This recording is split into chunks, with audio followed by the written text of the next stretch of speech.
Kapal ng mukha. Sinama pa talaga niya si Shaira sa party ni Tori. Alam mo, ang linaw-linaw ng usapan namin eh. Tapos siya rin pala hindi tutupad sa usapan. Ano ba to? Alam mo, Kaz, pakiramdam ko rin, nangiinis na yan si Jordan. Nananadya na yan. Kita mo ba yung mukha ni Shaira kanina? Ang gigigil. Ang galing niyo po, Daddy. Thank you po for making my birthday a very special one. Of course, anak. Anything for you, ha?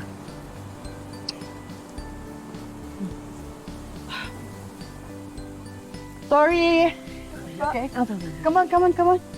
Maka-picture ka sa mga friends mo. Nandun, no? Inaantay ka. Okay? Ha? Go ahead, anak. See you later po, Daddy.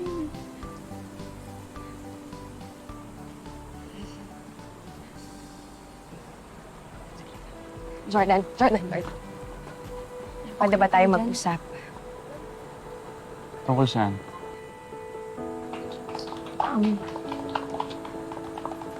Pwede bang sa loob na lang? Para mas pribado. Ba't kailangan doon pa? Hindi mo ba kayang sabihin dito? Jordan, bakit ba ganyan yung asta mo? Ano bang problema?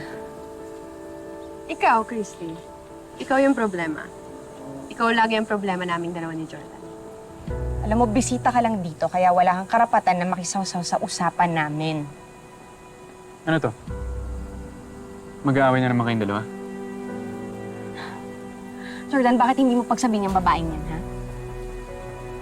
Alam mo, mamaya na lang tayo mag-usap pag wala na yung babae. Excuse me.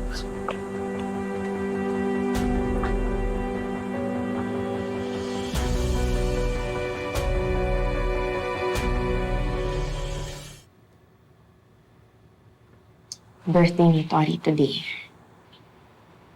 Okay.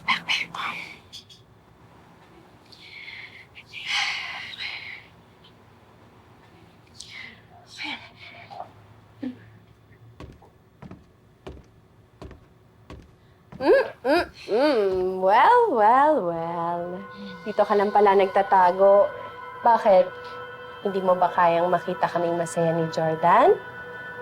Okay lang yan. Masasanay ka rin. Kasi hindi ka naman na niya kailangan.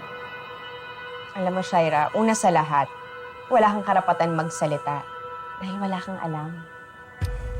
At pangalawa, galang mo naman tong birthday celebration ng anak ko. At huwag mong dadalhin dito yung bulgarang pag-aagaw sa asawa ng may asawa. Alam mo, ang galing-galing mo talaga. Yan yung pagbabait-baitan mo. Kung akala mo kung sino kang Santa. Pero ang totoo, nasa loob ang kulog mo. Halaga ba, Shaira? Ano bang gusto mong mangyari dito? Ano? Subukan mo ako para pag nagalit ako, gumanti ako sa'yo, ako ang kontrabida.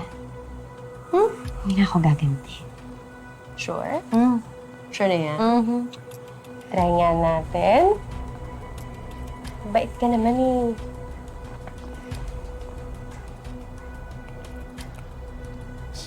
Lipstick ka? Hindi. Dahil ex na yan sa buhay ni Jordan.